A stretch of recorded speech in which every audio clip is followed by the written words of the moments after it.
Muito provavelmente, você já se pegou pensando em como não se fazem mais laterais como antigamente. E essa afirmação vale tanto no sentido quantitativo quanto qualitativo. Cada vez menos opções de laterais estão se apresentando no mercado, e cada vez mais a função da posição como a conhecemos estão ganhando novas vertentes. Isso nos leva a um questionamento. Vai chegar um momento que os laterais vão deixar de existir no futebol? Primeiramente, é preciso relembrar que existem algumas funções que diferem os tipos de laterais. E falamos sobre isso no vídeo que fizemos sobre a evolução da posição em contextos modernos. Se você ainda não viu, pode conferir o conteúdo no card acima. Quando falamos na crise da posição, estamos falando da versão clássica que a conhecemos sobretudo no Brasil. Aquele lateral de ultrapassagens ofensivas e recuperações defensivas que precisa preencher todo o corredor, avançando até a linha de fundo adversária e protegendo a sua própria. Algo que, convenhamos, é fisicamente desumano para a posição. É tecnicamente impossível um jogador da posição ser tão bom atacando quanto defendendo ou vice-versa, o que fazem com que tenhamos a impressão que a maior parte dos laterais do mundo sejam desequilibrados ou incompletos, e por conta disso, precisamos catalogá-los em tipos e designar funções específicas para os jogadores da posição. Com a necessidade de se jogar cada vez mais compacto, diminuindo os espaços que podem ser aproveitados pelo adversário no aspecto defensivo, e mantendo os setores próximos para facilitar as trocas de passe no momento ofensivo, laterais bons na defesa normalmente ficam mais contidos e fazem funções de zagueiros atuando abertos nas extremidades.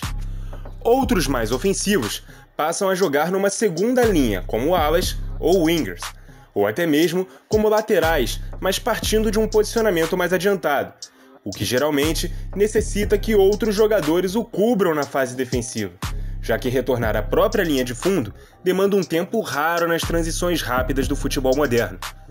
E a nova escola da posição pede laterais mais articuladores e que saibam jogar centralizados, deixando a amplitude e o ataque à linha de fundo com os pontas e propiciando as trocas de passes entre os mesmos, para que o que Daniel Alves uma vez definiu como passes falsos não aconteçam. Quando lateral e ponta jogam abertos simultaneamente, não há uma progressão, uma vez que o passe sai do lateral posicionado de frente para o jogo em direção ao ponta que se posiciona de costas.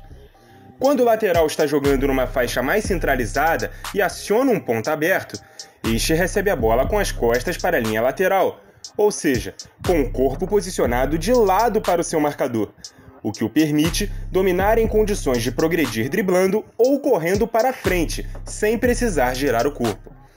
Por esta razão, como foi relatado no livro Guardiola Confidencial, que narra a primeira temporada do treinador no Bayern, Guardiola chega a orientar seu time da seguinte forma: não quero laterais e pontas jogando no mesmo corredor. Quando o lateral estiver por fora, o ponta tem de estar por dentro e vice-versa. Só assim teremos uma distribuição inteligente das peças e ocupação útil dos espaços. Os laterais à brasileira, como ficaram conhecidos os jogadores que atuam de uma linha de fundo a outra, são muito mais exigidos na parte física, e jogadores como Marcelo e o próprio Daniel Alves, por exemplo, começam a ser vistos como incapazes de jogar nesta posição, já que são veteranos demais para ter o fôlego necessário para jogar nessa função.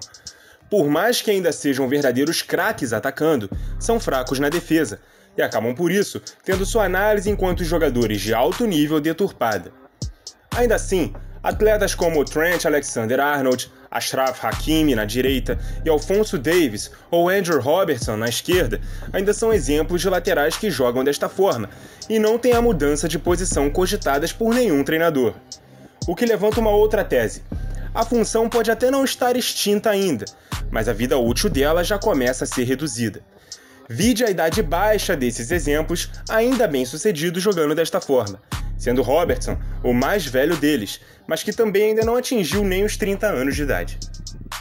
É por isso que vemos cada vez mais jogadores como Danilo, Benjamin Pavard, Filipe Luís, Lucas Hernandes, Kyle Walker, César Azpilicueta, Davi Alaba e Alexander Zinchenko ficarem um pouco mais contidos na primeira linha, a fim de equilibrar os espaços nos corredores defensivos.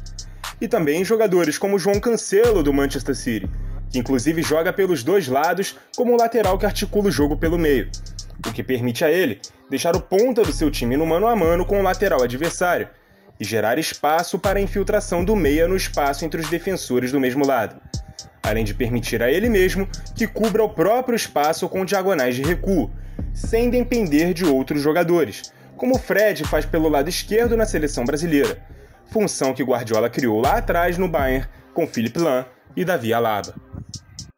É isso, galera! Os laterais podem até ter se tornado figuras mais raras de se proliferarem, mas isso não é sinônimo de que eles estão sumindo.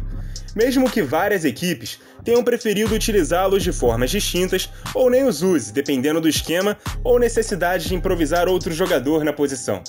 Só temos que entender que a forma como a qual fomos acostumados há anos a entender a posição não é a única, e naturalmente essa função será menos utilizada.